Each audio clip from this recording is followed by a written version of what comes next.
Good morning, everyone. Welcome back to the Explicit Measures podcast with Tommy, Seth, and Mike.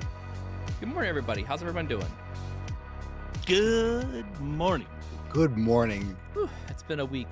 Tommy was just singing about how happy it was for the weekend. I'm like, dude, you have another whole day left. I am aware, so Don't need another day. Oh, These days have been long enough already. Long enough. yeah.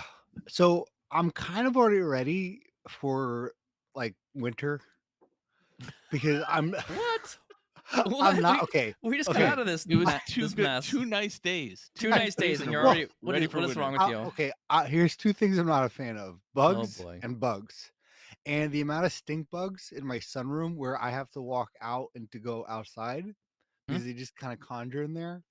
It's like I'm in my head. I'm like, okay, if I bring all the stuff in the sunroom that I need into the front door and just walk around the house to get everything I need, that can work. And hornets. Oh my goodness. And they're back, and I forgot. So maybe I should move to Alaska because I think there's actually You more just bugs need to hire a in good Alaska. insect company. Oh yeah. Yeah, man. That's like fields of mosquitoes. That's like swarms of mosquitoes land. I don't think that's going to help you. You don't know they're there though. You think- just get bit. I think what you say again. I've never been there. I don't know, but I feel like a desert would be a good place to live for you, Tommy. There's Honestly, there's this is fewer. true. There's the animals that are there are like probably pretty deadly, Scorpions. like scorpions, things that would kill you. But I would feel like there wouldn't be many gnats laying around. I would Yeah. feel like. Well, like I love being outside during the spring, the summer. Granted, as long as it's like under 85, because this and all this I'm saying, I still don't know how I lived in Florida for so long. I hate anything over 85. It's only over 85, And humid. and the bugs are huge. Oh yeah. So it's like Jurassic Park. I have a friend. Bugs. I have a friend who moved to Atlanta, and he was from here, and he kept telling me like, dude, Atlanta is live. There's animals everywhere. Like, and he's not even in Florida. He's just getting closer to Florida, and he's like, everything moves. Everything's trying to eat you. I'm like, okay, calm down. It's just Atlanta.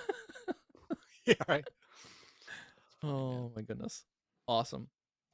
Well, today's topic, we're talking about. This is a little bit maybe less around Power BI, and this is maybe more of a peripheral topic for us to talk about here. The idea here is how can we add the most amount of value to our organization when we're talking about like bringing, developing, or selling an in-house solution. So this is maybe taken from the lens of, we're people who are working with a team of engineers or a team of BI professionals where there is a lot of things happening in the company, and as one who has occurred to this, and I'll give you a scenario what this maybe means, is I've talked to individuals across the company, and with candid conversation, I'm not really trying to prod. I just seem to be naturally curious about certain things, and I would find out I was like, oh, they're showing me the report. Okay, so what kind of report? What report do you do? Oh, let me show you my Excel sheet. Okay, they're very proud of it, right? Look, here's my 15 steps that I do. It's super, got all these things in it. I do everything here. It's all automated, da da da da. And I think to myself, I watch you use this Excel sheet, and you're literally downloading lots of things from a source system, and you're manually copying and pasting things between files, and you've written yourself instructions on how to use the Excel sheet to be able to remember it next time you load it again. So I sit back and look and go, wow, we've spent a lot of time and effort on something that we could have automated with Power Query or Power BI to help that become a bit more efficient. So this might be one of those opportunities. Like, where do you invest your time? When you look across the company and you see people doing things in an inefficient way, how do you say something? How do you bring it up, or how do you sell it to leadership to make this like a potential future project that you can build? Anyways, is that what you're kind of thinking for the topic today, Tommy? Is that kind of I think we might that's take it a spot- couple different places too. No, I think we're going to take it a few places, but I absolutely love the conversation today, really for the fact that I think everyone in this space, and I think a lot of the people listening too, we're solution oriented, where Yes. if you work in Power BI enough or in the Power Platform, you start to think of the way people do things in a different light, Mhm. because we start realizing like, wow, this is taking too much time. I can automate it this way, or I can Yes. create a process this way.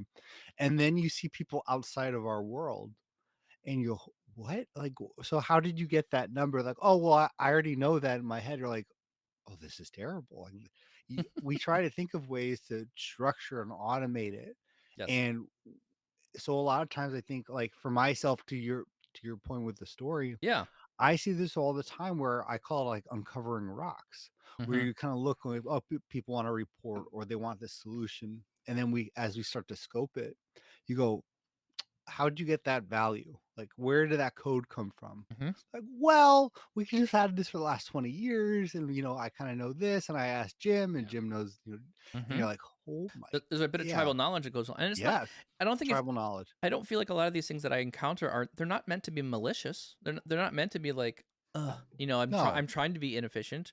It just seems to be like when I look at these, when I stand back and look at things, like there's a it's better like way. there's a better way. And I think there's sometimes one of the times I'll hear these excuses, or if we'll ask people like, why didn't you use Power Query, or why didn't you learn this new thing? And they're like, I didn't have time.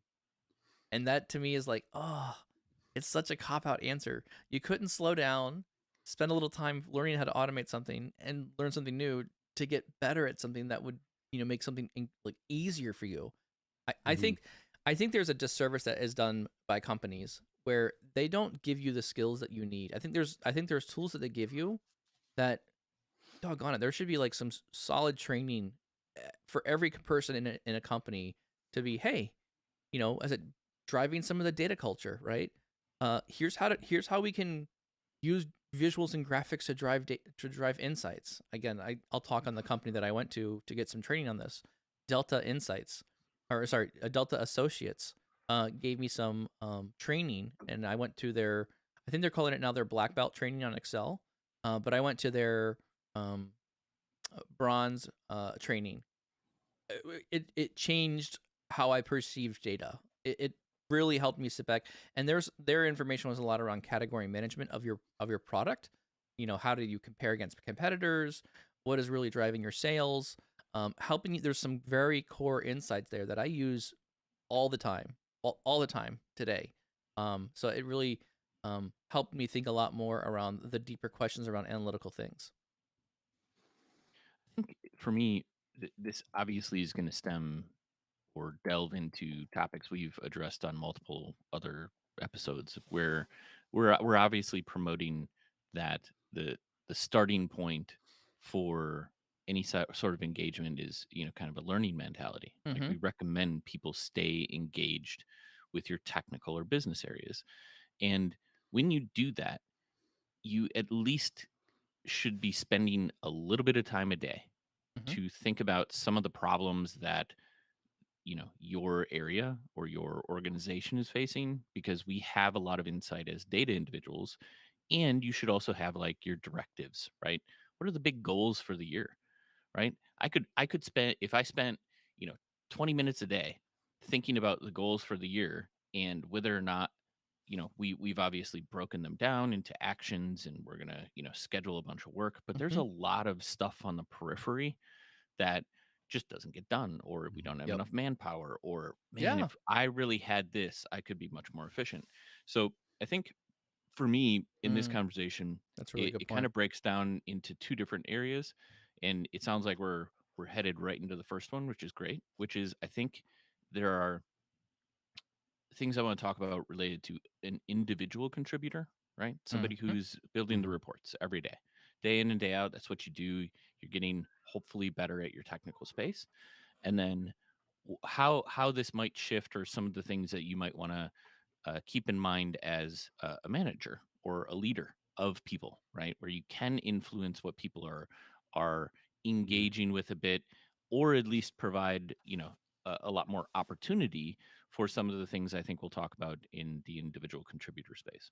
Yeah, I think someone brings up a really interesting point in the chat, talking about sometimes people just don't even know there's a better way, Right. and like how do you know when you don't yeah, like how do you even get exposed to these things? And I think it was Yeah. literally happen chance. I mean, it was like a random conversation with someone. They were like, "Hey, Microsoft came out with this new thing called um, you know, um, I think it was SharePoint BI."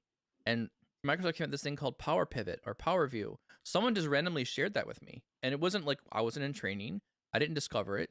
It just I had stumbled across it, and taking the time to learn that like has literally changed my career. Like I'm doing I'm not even doing engineering now. I'm doing data engineering, which is totally different than Yeah. mechanical engineering, what I was trained for.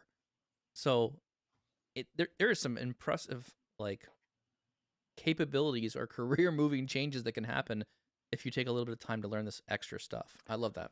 I think that's a really good point though, right? Like just right off the bat, right? Like Yeah. we can talk about like virtuous waste versus proactive engagement, Yep. right? But if I look back at myself, right, 15 years ago, if somebody at a business introduced a tool to me and was like, here's what you do, here's how you learn your job, um, here's the processes we need you to follow, and like Mike in your example, Hmm. Excel. Yeah.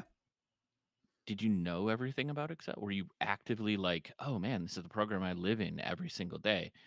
Are you just doing your job in that tool, or are you like, man, this like what can I do with this, right? Hmm. And when you take it to that next step, then what happens with how you engage with a project or something that you're dealing with at work is, oh, okay, I understand what I want to do. Let me go learn about the tool to see whether or not this functionality or whatever is possible. And I start engaging with the tooling and the technology so that I'm opening the doors to many more options on how to solve a problem. Yeah. And I think like that alone, just Yes. if you're in Excel, do you know all the things that Excel does? I'm not talking like Yep. the VBA, like back behind the doors, like, but just the ribbon, Hmm. right? Like, do you know what your options are? Yeah. And that alone, like, opens doors to the next point, right? Which we outline in any engagement. I'm sure people see all the time, is one of the best areas for immediate need if you don't know what the large company problem is or nobody's giving you any direction, Hmm. is have you streamlined your job? Yes. Is it as efficient and as fast as possible? Or like you guys were talking about, And is there a process that I just go through 2 days a week yes. because this is Yep. how I move data around? Yes. Asking yourself that question. I'm gonna propose an idea here. I don't know if this is right or not, but like I don't know if you can answer that question. Am I being as efficient as I possibly can? I don't think you can answer that. Kind You of a post-mortem thing. right? I mean, so if you don't know, look, I'm gonna just lean on my example here a little bit further, right? I'm doing my Excel sheet. I've made my template. I do my copy paste every week. No big deal. I have optimized it as much as I know. I didn't know there was Power Query. I didn't know I could have a button refresh. I didn't know I could use SharePoint, all these other things to kind of help automate that data movement. Until But someone, that's the other side of it, yeah, right? You can't improve your efficiency if you're not proactively taking steps to learn more about either okay, the technology you're correct. using Yeah, taking or training or getting some engaged with other people who, way. yes, correct. Yeah, right. And Yes, that's the like I don't yes, that's the reason we push learning so much, yeah. right? You're Be a not going to lifelong know learner. what's Hmm. outside your box until you start looking outside your box. Yeah, And that's why I think everybody in business, whether regardless, but I think more in FTE roles as opposed to contracting or consulting because you're exposed to more, but you're that's forced true. into different new situations. Whereas in a business could use the same technology and the same things for your entire life, Yep, right? yep, So you're not by nature jumping outside your box or figuring out is there a better way. yeah. But that is the linchpin, I think, in understanding like how do you get better.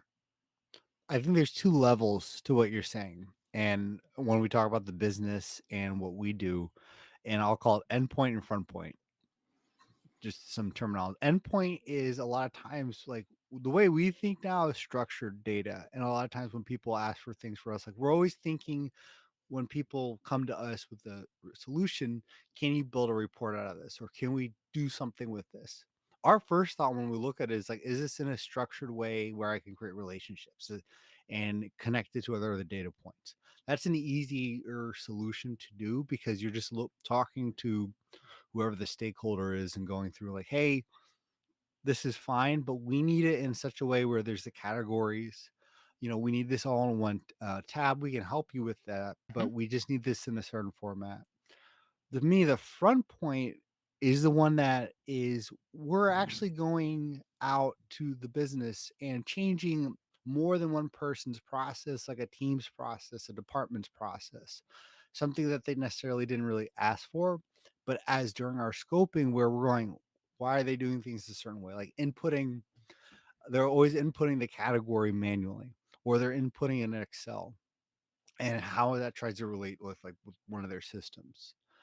So there's like two different like layers to me where again there's when people are coming to us and we're like, hey, just make this kind of few minor changes for it to work the way we need it to work. And then there's that other one where it would change a team's or department's way of doing things that Mhm. they might have been doing it for a long time, Mhm. which is the harder one. I, So I I don't know if you guys see those points. I would So I agree. think you dovetailed. Yeah, I mean, I think dovetailing into like a team, or you guys finding problems in other parts of an organization for Correct. them, Yes. right?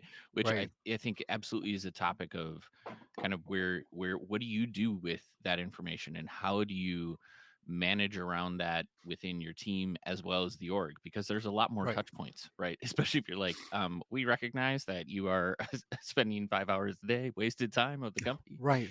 Hey, manager over there, come over here, let's have a conversation. Right.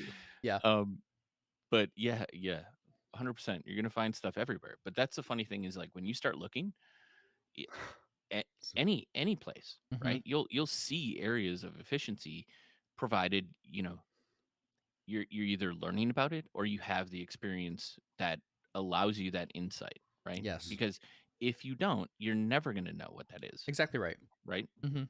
Because everybody just does this one thing this way. So I think we've laid out the framework, and kind of what most Yeah. people in organizations look like. But I think one of the most important things for providing max value is making sure that you're in a place where you know that your ideas are valued, right? Mhm. Like, you won't be able to do anything if your manager or anybody in your organization doesn't like new ideas, right? Doesn't want you to be a problem solver. Like, if you're just there pushing buttons, Yeah. then I think everything past like this point in the topic, it just goes away, right? So find a place where you're valued, because what we're gonna say, I think, at least, or what I'm gonna say, is if you're trying to provide max value, then you as an individual contributor or a person within the organization should be valued, right? And And I no, you go ahead. I say I feel like you're saying here potentially the grass is greener on the other side. No, I'm not saying that at all. I'm saying a precondition for you to invest a bunch of time, twofold, right? Would be, are you going to get personal value out of learning something new? Hmm?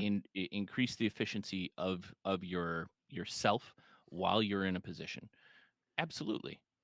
100%. But Mike, if I said, "Hey, for the next 2 years, the value you provide is just going to streamline your process for the business, and that's your metric."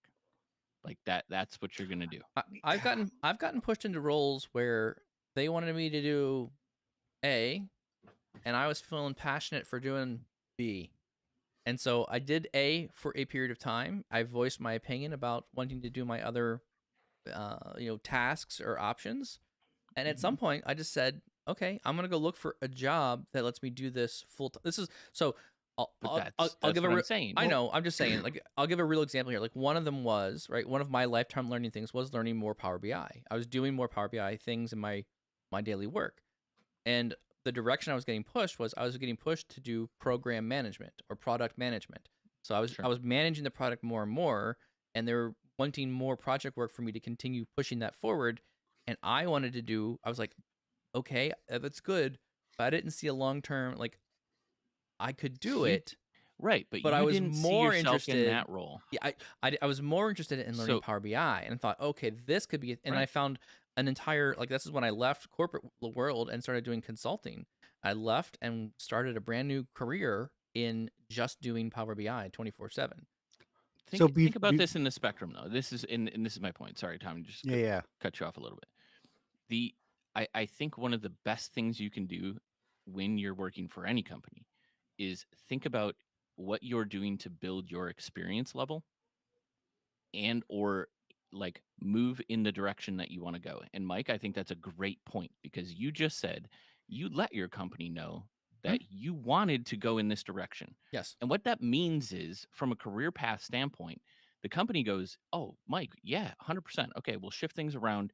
Now there's your, as Microsoft says, North Star, right? Yes. But everything you do on that ladder is like going in a direction that you want to go Correct. versus what you outlined, which is they didn't want to send me in that direction. So Mhm. like here I was. And that's my point, right? Like you're not going to get motivated. You're not going to have like any of this juice to keep going or pushing or try to find better ways or solve big company problems when nobody's like saying, yeah, that's a path we totally want to support you in. Yeah. Now, before everyone starts sending out their resume because they think that their I'm company not doesn't. saying that. Hold on. Yeah, but There, people don't ask you for ideas. Get the heck out. well, there's only a couple ways Well, this ends, right? There's only a couple. You either stay there long enough that leadership changes and you can do a little bit more of what you want to do, or I feel like the only other option is there you leave. I think there's But okay. This is one argument. You don't know, in a sense, as people have been saying this kind of theme, you don't know what you don't know. If you've never tried to sell an idea, a full idea, not just I had an idea, boss, that what if we did this and that was it. Mhm. But if you really had a solution that could change the business and if you've never brought that, who's to say that you can't shift the way you're thought of at a company? Where let's say you're like, we need you to That's input. true. This is your job, kind of thing. Well, Fine, but now you you're can't talking like change the culture. now you're talking about how well can you play the political game at a company. There's, I mean, Fine, but as a There's contractor, politics yeah, but if you've involved. never There's come with an politics idea and involved you, in yeah, any business, though. as no, yeah, as a contractor, I feel like I deal a lot less with politics. It's not something I have to really handle, right? 100%. A lot less. One of the best things about consulting. but if Like, you've what do you never want me to been do? known, What do you want to Come know? in, Yeah. bull China shop. Here you go. Yep. Like, right? Here, this I'll is put this the is the pieces answer. back before I Yeah, put 'em exactly. back. Here you go. Here's a solution. This is what it is, and you walk away, you move on. There's not a whole lot of like, well, changing priorities, and you have all these other things to do. You're brought in to do a very specific thing. But when I was in that place, when there's a lot of politics to play there, for your team or whatever needed to be done, I mean, you had to be kind of on. So some of the solutions that I actually sold some of my solutions into the company around using Power BI, doing some of the bigger need things there. But I found that it it didn't always mean I was talking directly to my boss. It might have been talking to other leaders of the company or leaders above their level and talking to what their needs are and looking for other opportunities across the company. When I was at Johnson Controls, I actually moved multiple times between different departments. So I started learning a lot of and getting engaged in the company culture and getting to know a lot of other people not in my department, which I think was a big advantage. Being able to work with many different departments kind of helps you to move around a little bit more. Sorry. Well, my argument is if you've never been the solution guy, or if you're not known as the solution guy because you never thought of solutions, Mm-hmm. how is that going to change until you start doing that? Okay, that's a really good point. Yeah, It's a really good point, right? And yeah. you can answer that. How do I know? Am I the solution guy or am I the guy? If you're being spoon fed tasks and projects, it's not to say that you're not solving problems and you're not building things and doing a really good job. Are you proactively solving problems? Like Correct. you are in a team. You know exactly all of the other stuff that needs to be done or like you Correct. would find much more value in. And what separates, those two is there's this problem with spend. I'm gonna go figure out like where that's coming from and tell my boss like, okay, check this out. I built this report. Mm-hmm. This is showing us on a daily basis where all of our costs are. If we did this, we would reduce our cost by X. Exactly. That is what blows people away and sets you apart. Correct. 100%. Yep. Find Right, and it's not only finding the problem but proposing the solution. Right. It's right, a twofold thing. Oh, I really like that. So yeah, I wasn't thinking that way first, but now that you mentioned that, that's a great idea. Yes. And I think, yeah, and this is exactly to the point. If you've been at somewhere for a long time and you're like, hey, no one's asking for my ideas.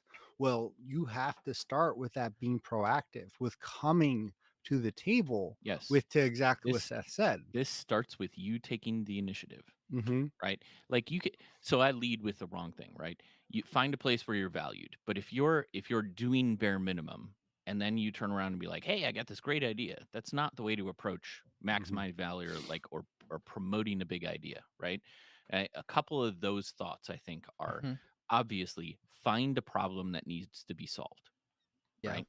And the bigger the problem, Mm-hmm. the bigger the bigger the Impact. reward, right? Yep. But what I think is important is, like, ideally, this is a thing that you want to learn more about, right? That is one of the most fantastic parts Mm. about being, full-time versus consulting is you get to, like, there are so many different areas within a business and possibilities for you to learn things and areas for you to learn new tools, that this is the time that you take that opportunity to be like, oh, this is a problem and it's in this area and I want to go learn that. So you're maximizing your value because you're building experience around something that you don't know, and Yep. you're also trying to solve one of the problems that could be within the team or the org, whatever.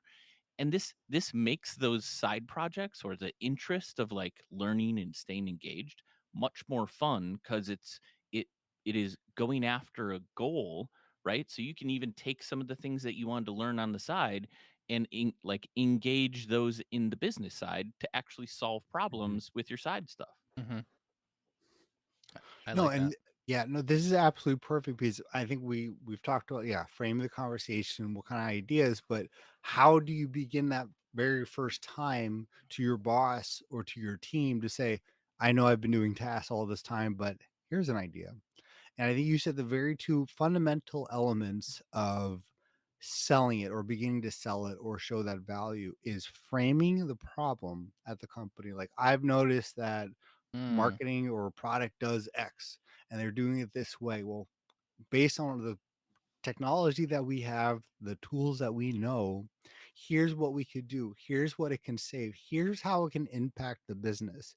And framing it that way, I think begins what it's a twofold benefit for the company and for yourself, where one, you start to get perceived as an idea or solution guy person, and you begin that, like, I don't just intake and do tasks that are told of me. I'm proactively thinking about the business. I'm proactively thinking about what is the impact. And then the other side too is you can actually truly impact the business and impact the process. But I think it's going to start, and I think we're emphasizing this over and over just because of how important this is.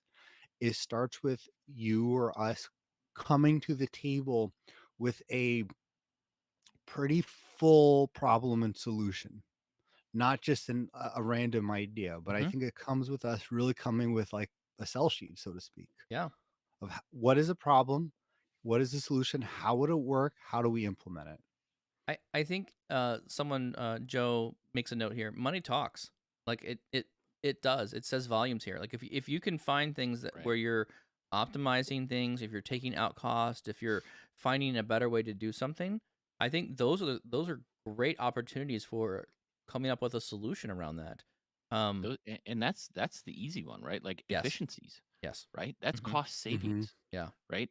Like if you went and you automated like 10 hours of manual work, and you went to your boss and were like, "Hey, can I schedule a meeting with you? Let me show you something I'm proposing that we change in the team because we're spending a lot of time doing the same This. manual repetitive work over Hmm. and over again. Yes. Like, here's what I developed, right? Like, here was the like you said, Tom, here was the problem. Here's how I thought about that. And here's a solution I'm proposing that we implement. And what the result of that is 10 hours of cost savings across two people per week. What else can we do with that time?" Hmm. Th- Right. Like, Yeah.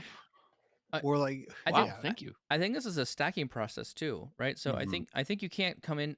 I don't think if you're going to assume you're going to come into this and have this massive win right out of the gate, it probably won't happen. I think Yeah. you also have to kind of condition yourself. Like I know for me, I have to start thinking bigger, right? You don't come into a That's situation thinking like I've got That's a the good point. full idea. I've got that's a this very good like point. we're gonna save a lot of money all at once.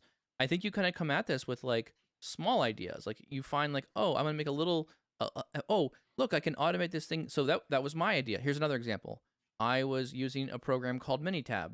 Minitab did some statistics thing on top of our data.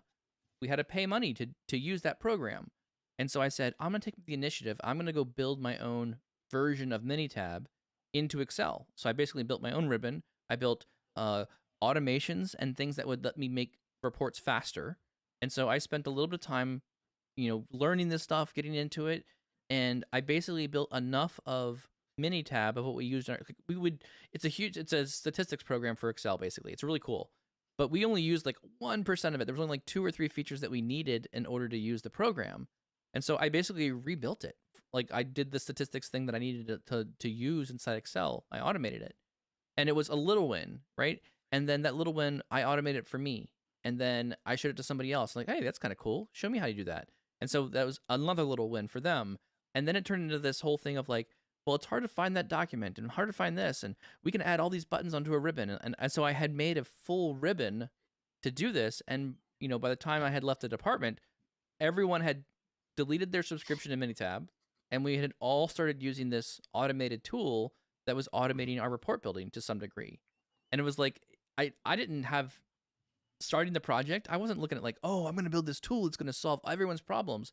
I started solving very small problems.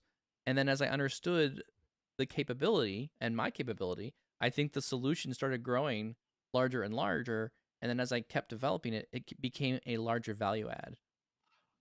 So I kind of took it a different way what you initially said, because to me that's still like the endpoint. That's something that you did. Someone, in a sense, you showed somebody. But what I'm saying, I thought of what you said in the sense of kind of being willing to compromise. Because if you're going out to the wild or you're going out to the business, telling your boss that we're going to affect 2 departments that are not our own, that we don't own, you may not be able to do 100% of that because people like their process. You don't have that authority. But I think you got to be able to come with a few different solutions. Like, okay, we like what you said here, but we can't change this, whether because we have an existing subscription or there's a system too integrated. What can we do that can still push the needle? That's not 100% of what you said. I think we have to be willing to do that too, where it's not necessarily like all or nothing. Does that make sense? I mean, I think I people, think I think you're expanding exponentially the Yeah. idea Okay. of like how you incrementally provide value correct. or jump Yeah. into Yeah. the water. I 100% agree with you. Like if the problem you're going to solve is multi-department and like Yeah. That's bigger a in the organization, that's a big then one of problem. the the recommendations I would have is find somebody that you can trust, right? Mm, Hopefully this is your manager, right? Someone who's going to promote your idea or engage with you to help you surface up this wider potential solution, right?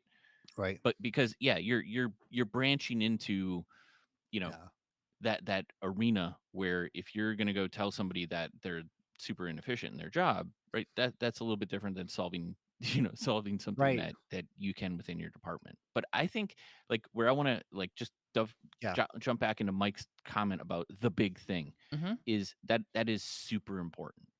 I think if you look at us, our combined, experience is 40 or 50 years of, experience within business. So our horizons, especially when we talk to each other, are pretty large. We've Mm-hmm. seen a lot of things within business. Yep. But if you're just starting, recognize that it's an evolution, right? Mhm. Yeah. It's a bit you're building the experience of finding and solving problems, and those will always start with what you can do, right? Correct. Like your area or sphere of influence. And then I think, Tommy, where you're taking this is what happens when I go to the sphere of other people's influences, and how do we make a bigger change? And that's where I think you absolutely do need somebody that if It's you're in your corner. um I Who's either helping your you? business values, Yeah. those types of opinions and gives you paths to introduce those, Mm-hmm. or it's something that you broach a topic with your manager, somebody you can trust in your area. Another point in terms of being able to start that path that I just thought of is because we've talked a lot about the proactive side, right? Where we have to go out and sell our boss on something where it didn't exist before. That's not always the case. And I think in terms of framing the more, or I'll back up, the more that we're known as someone who's a solution provider, the more likely we'll be able to get to do those types of Oh, efforts, and yeah. people will want You us build to. that reputation. Yes. Right. You Right. build a brand. Building the rep. No, Yes. Totally absolutely. agree with this one. And this is absolutely internal. And So there are people that are in your company that you know have a bad brand name, and you're like, oh, I don't want to work with that guy because right. they're really prickly, or they don't ever listen to anyone, or If people just think you Yeah. just output a report, no Yeah. one's going to come to you with a request. So I'll give an example But that I think goes into. but it goes Go more than ahead. it's. I want to hang on that point a moment there. Yeah. Like Tommy has a brand name. There's brand equity that comes with Tommy about how he runs his daily shop at your business. Like they know, Mhm. it's everything, right? Do you come in? Are you grumpy in the morning? Do you grouch at people when you sit down with your Mhm. coffee and get stuff done throughout the day? Are you a nice person to work around? Because be people won't come up to you and be apt to listen to you if you have a brand that carries Tommy's name. He's not a fun guy to work with. Right. On the other hand, if you go out of your way to help people and you're kind and you're nice, I feel like that goes a lot longer, a lot further for Tommy's brand equity, and people are more Right. apt to listen to you when you're not a jerk. I Right. would Well, say. yeah, So it's a jerk, and also I agree with that, right? Like But treating people with oh, okay, respect good. and right and how we communicate is important. Being a guy in full transparency that Hmm. like gets short sometimes. Oh yeah. My team knows that, but I think the number one value that a person that is managing other people can have is, do your people trust you? Mhm. True. I know without a doubt that I've conveyed and make sure that my team knows that I 100% have their back. Like I like they have Hmm? full authority to make decisions on how to solve a problem, Don't throw how people to under the do these bus. things, No, yeah. So Oh like man. there should always be a path that I've even had a couple folks do this, and it's amazing. It's amazing when when the people that you're managing come to you solving problems weren't even on your radar Hmm. because they heard it. And And yeah. that is where, you know, I think managing and leading other people, like the pinnacle of like, holy crap, like, yeah, this is awesome. Like, And wow, I work with an amazing team. But I that's think it's literally, trust. yeah. Trust is the biggest thing, regardless of, obviously you need decorum and mutual respect to go along with that. But And nobody's I was going to perfect, go with man. there with the from the leader point of view, and I think to the uh to the person who's actually thinking of the solution, No a-hole rule. Sorry, were the you gonna no a comment? hole. Yeah, that's a given. But I'll get an example that I think plays into your point, Seth, about the leadership, like who's above you, who has more authority, and then the person thinking the idea. I wasn't always necessarily thought of the solutions guy or the person, Yep. and a lot of times just like people Yep. said, this is what we want, and you couldn't really come back. Yep. Hmm. We had this major request come in from the departments, and the way everything was framed, the way they wanted to pull us, like it was pretty much impossible because it's all this unstructured. It was in a smart sheet. It was absolutely impossible. So I talked to my boss and I said, listen, what they want, this long-term thing, cannot be done. And I said, but and here's a solution. Here's something we can do. It's going to change the way, no more smart sheets. It's going to change the way they input. But here's what I have in mind. I kind of spelled it out, and said like what the process would take, what the output would be. Yep. And she said, go for it. Let's sell them on it. And having her backing Yeah. kind of thing, That's support. Yep. we developed this entire application that the users would go in, input, it would generate a code, and it got integrated with everything. And that started the process for the BI team where people wouldn't come to us just for a report. Hmm. They would literally say, okay, BI team, like during a project kickoff, go, let's see the magic. Hmm. And that transformation, Your it came from a request. and that came from your brand reputation, Yeah, and they came to you with a request of what they knew would work, and you said, "Wait, there's a better way." And right. you're able. Oh yeah, and And this is cool because this is right. the core of this is the So core of the topic today. Right. And now we Mhm. get more requests that are not just build a report. It's Correct. we have a problem. Can you Yes. figure it out? Yes. But that came because I have a great boss who will, if you can sell her on it, because she's very much the same way, like, well, we got to see the business impact to Yep. this. It was just a request. It wasn't me going to that department saying, I know what you're doing and it's wrong. You Yes. know, I don't think that right. that was to my point earlier. That sounds like a prickly person and someone who's Yeah, not gonna get yeah, very far that's and probably that's the a-hole rule, I think. So no matter how much you smile, actually, that's probably even worse if you're smiling when you say that. yes. But I think even if we get requests, and that doesn't mean we just always do as told. It's constantly thinking that way Mhm. and thinking of what is a better way. Yeah. And then to Seth's point, having a leader, having someone that's above you with the authority that will back you is Huge. paramount. Huge. Yeah, I totally agree with that one. So dovetailing. Go ahead. Oh, I was gonna say, is this a good point to transition? So we've been talking about. I think this is a lot of individual contributor level Mhm. stuff, and I feel like this has been good. I Right. really feel like I got a lot of value out of this one, and there's a lot of stories here that relate to how I think I learned how to be a portion of an individual contributor. So maybe shifting gears to the leadership. Mhm. Okay, I have people who report for me, or I have people that I work with or under me. How can I be a better leader to those kind of people? What do I listen for? How do I encourage my team to continue to be a lifelong learner and add value? How does that work? And I I think oh, go ahead, Seth. some basic tenets, right? Like the first one is, be a leader your people can trust, right? Are you a manager that promotes people Hmm. and their ideas, or are you the one that is taking their ideas and representing that you came up with it? Oh yeah, see Well, that can't. right? Whoa, that really bothers me. And you're and that is the quickest way to demotivate a team Yep. is to Yeah. do that.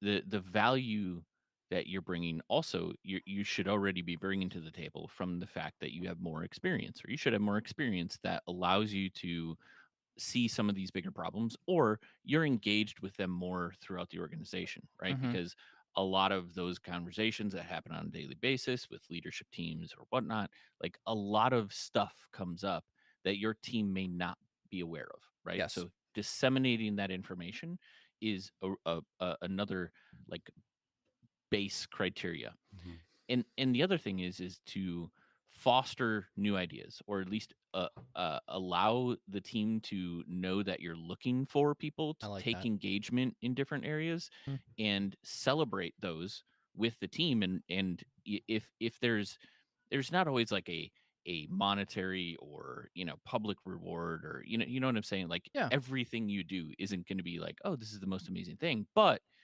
if you bring something that you saw, like you save 4 hours of your time, like Tell that's the team something I about think it. you celebrate and Mhm. and praise along with everybody within the team. And um you're promoting the fact that, or just creating the cycle of like, oh wow, like that person did this thing, I Hmm. can do that too. Like it fosters a new idea for people to engage in.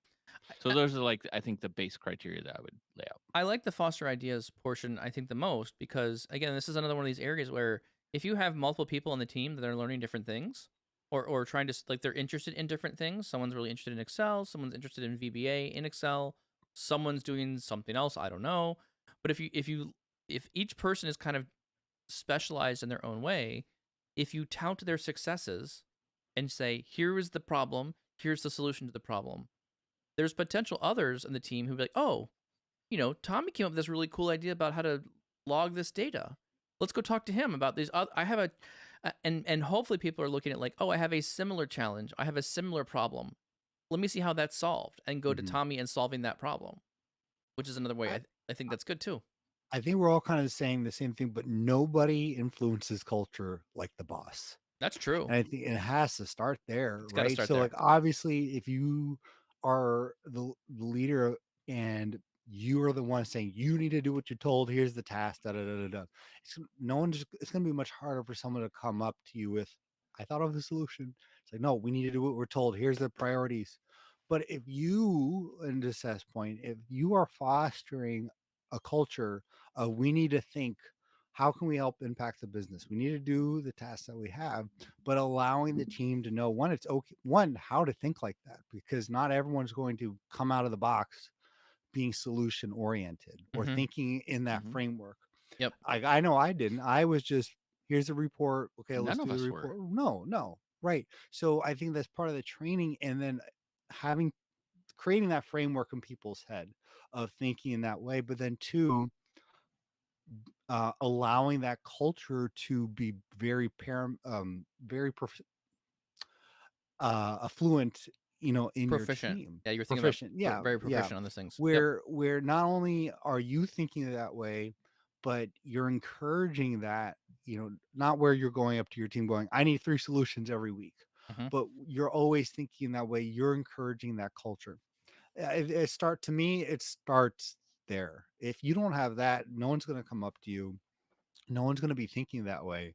So I think it starts with the boss having that leadership and that culture that you're influencing. I also think there's another point here too, like you talking about lead by example, right? If you're expecting you to be a lifelong learner and your team to be a lifelong learner, Yeah. there has to be some kind of provision for, Yeah. hey, we are going to sit down and think about what do you want to learn this quarter, this year? What can we sit down and do and put in place that will let you learn something new or enhance your skills in a certain area? Leading a team myself right now, looking to beef up my skills on my team around data engineering and Azure related services. Right? We're not talking about, well, there are Microsoft certifications in those areas or those spaces. Let's start running people through those. There's some Microsoft training.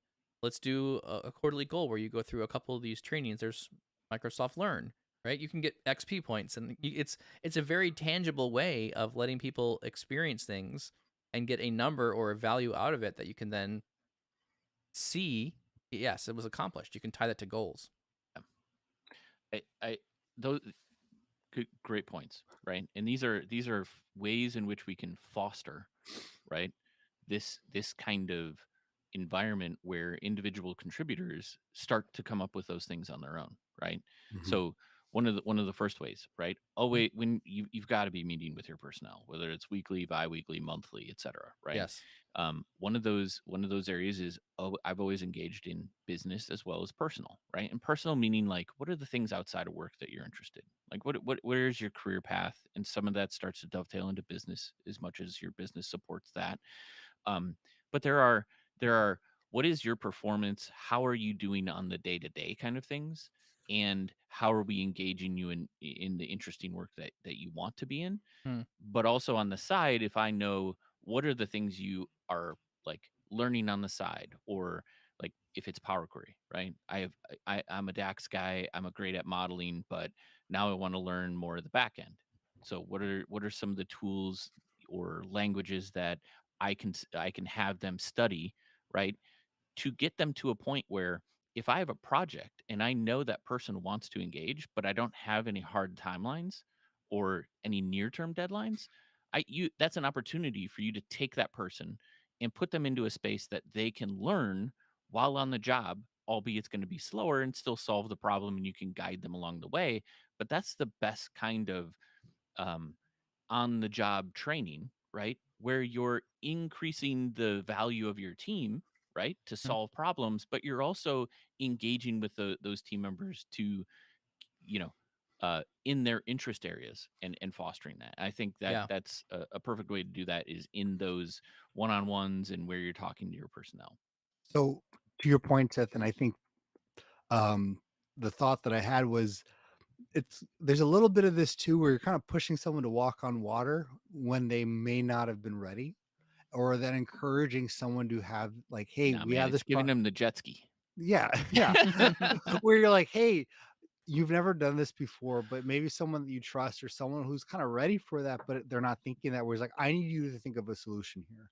You need to come back. Here's our project. Can you think of this one part? How do we do it? Even if you already have an idea as the leader, Mm. bringing someone in to start thinking that way, they're like, I don't know. It's like, no, just think like, what would we do? How would this affect everyone? Come back to me in a week kind of thing, and let's talk about it.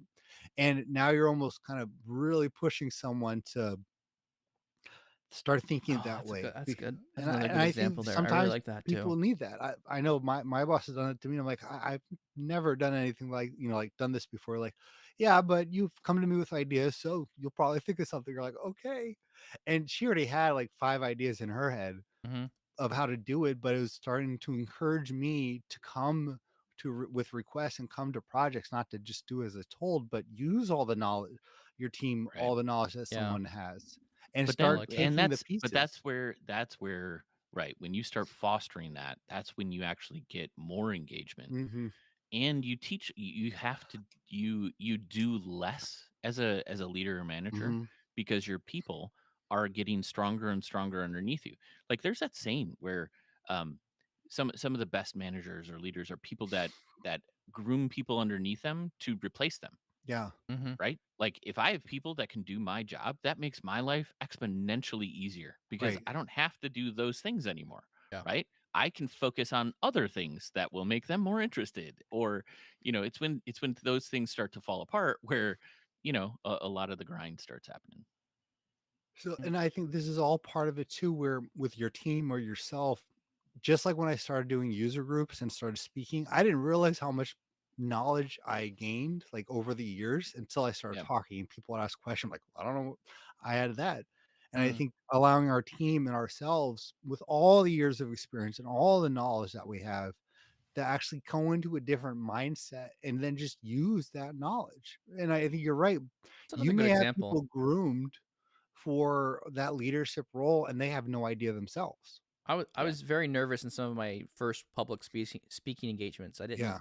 wasn't very confident. Didn't have it, but like Like, it was a couple. You don't know what you don't know until you start doing Right. it, right? So like for me, starting out in Power BI user groups, talking there, I can talk like and no one's business, right? Right. I'm a huge talker. This is yeah. But I started practicing there about presenting and doing things, and Seth and I would go back and forth, and Seth would give me feedback. That was good, and it didn't quite make sense here. I didn't understand this part. He refined this, and it. I think a lot of this stuff is like muscle memory, right? If you do yeah. it enough, if you keep trying and getting feedback from people, you can improve it.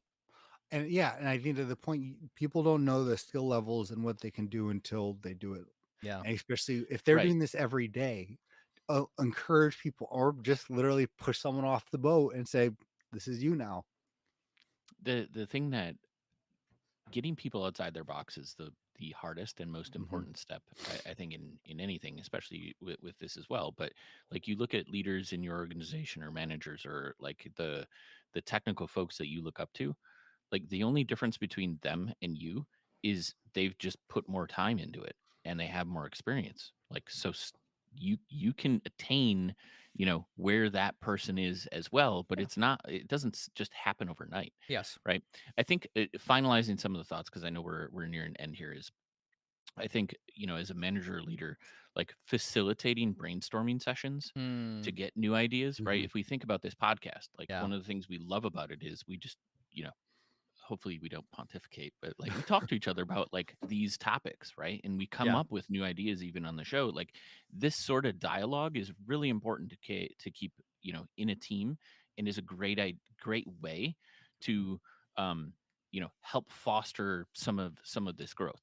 And this is what I'm taking away from me. It's like, dang, why am I not doing this right now? Like facilitating a lot more of these brainstorming sessions where you're including everybody, yeah, right? It's not just the people that are like would possibly engage, it's everybody so that they can hear how this back and forth goes mm, within the team, because that's just as important, because you're raising all boats in the Hmm. water, right? yeah, um and then if you can, right, dedicate R&D time, right? If there's some dedicated time that you can yep, take with company time to allot for these sorts of activities, if somebody wants to engage in them and they're solving something for you, that would be the pie in the sky. Not always possible, but at the same time, another way to support the team. I like that. Yeah, for me, the kind of three layers to kind of conclude all this is if you are listening to this and if you've never thought in that solution oriented way, that's okay. But start taking all the knowledge that you have and start trying to look at all the processes and requests that you have. And it's like, why is it done that way? If you are someone who's solution Oh oriented man, that and that's like yeah, me, man. I question everything. Yeah, yeah, yeah, start questioning everything. Don't trust anything. But if you are solution oriented and you've never really been in that role or you're not perceived that way, start to frame that into an actual tangible. document or idea that you can bring to your boss. And if you're a leader, cultivate that culture. So, Mm-hmm. I like that. One thing I would say here is I like a lot. The conversation has been really good. A lot of the things here, I think I have the fastest way for me to grow, or how I've grown in the past. The fastest way I have grown is to find someone or be around people who are stronger than I am in certain areas and are willing to teach me. There's a couple MVPs that are in the Microsoft space that have been very ample with their time. They're definitely experts, way more to a degree in DAX or other solution areas within Power BI. And I feel like finding a mentor or mentors or people, a community around people who are doing things mhm. better than you or something you would want to aspire to. So even at an individual contributor level or a leader of people. I think both of those individuals need someone who's doing something you'd want to be doing. They may not be perfect, I can do everything exactly right, but finding a mentor, that someone who's willing to invest some time with you. I mean, I have people who do that in my personal life. We reach out, they say, hey, we should do lunch, or we should get together, or we should have the families over to our house. Those are good moments. Like, they have different experiences that I do. And so it's good to talk through this. And that's what we're doing here to some degree. We're taking our collective experiences and talking and Right. communicating across each other, and it's helping to spur new ideas, right? We all have different backgrounds. And so I think having mentors and people that you consider where you want to be are very good as well. So that's probably my takeaway. You don't know what you don't know, and find Yep. people who are doing what you want to be doing or are willing to help you get better at whatever you're doing. Connect with them. Be intentional about it. It's on me. Like, no one will control my career except me. The company will not give you raises by just, you know, because they love you, right? You have to kind of fight for everything that's yours to some degree. Our culture here, at least how I've observed it in the US, it may be different in other places, but like, no one's going to pitch for your career. No one's going to push you forward. No one's going to ask you to mentor and to do these things on your own. They're just happy you just filling your job and keeping the you're a cog in a wheel. Just keep spinning, right? It's up to you to Yeah. figure out how to grow. So, anyways, I think, yeah, in terms of wrapping up, right? Like, I think from my perspective, adopt and sustain a learning mentality. You got to get yeah, yourself out of the box, right? yep, And you have to keep yourself out of the box, right? So as manager and individual, you don't stay in a box. yep, Find an issue that you think is engaging. Does that direction, fit your career or fill an experience you want to improve upon? Use the experience to learn and grow, right? And keep doing that cycle, and help others grow, right? yeah. As you learn new That's things, true. share those with others, Yeah, as well as help facilitate be a this mentor. sort of Mm-hmm. problem solving. I like And it. this isn't like, I what I love about this conversation is it's not necessarily like the personal growth and engagement. Mm-hmm. These are how big problems are solved in companies, is Totally. people actively getting engaged and Mm-hmm. putting minds together Yep. and talking through them. Yep. I like it. That's super cool. All right. Well, with that, we've wasted a perfectly good hour of your time. Appreciate everyone for listening and jumping in. I hope you found some value from this conversation. Our only ask for you listening or watching the podcast here with us is just share it if you wouldn't mind. Just give one other person a note that you found some value from it. Share it on social media or talk to someone internal in your company and let them know, hey, this was a good topic today. I found that valuable to me. Tommy, where else can you hear the podcast? So if you are watching live right now, make sure to subscribe on Apple, Spotify, Overcast, Google Podcast, anywhere they're available. Leave us a rating. It helps us out a ton. If you are listening but want to join the conversation, join us Tuesdays and Thursdays, 7:30 a.m. Central. Follow Power BI Tips on YouTube and LinkedIn. Awesome. Thank you all so much. Appreciate your time, and we'll see you next week.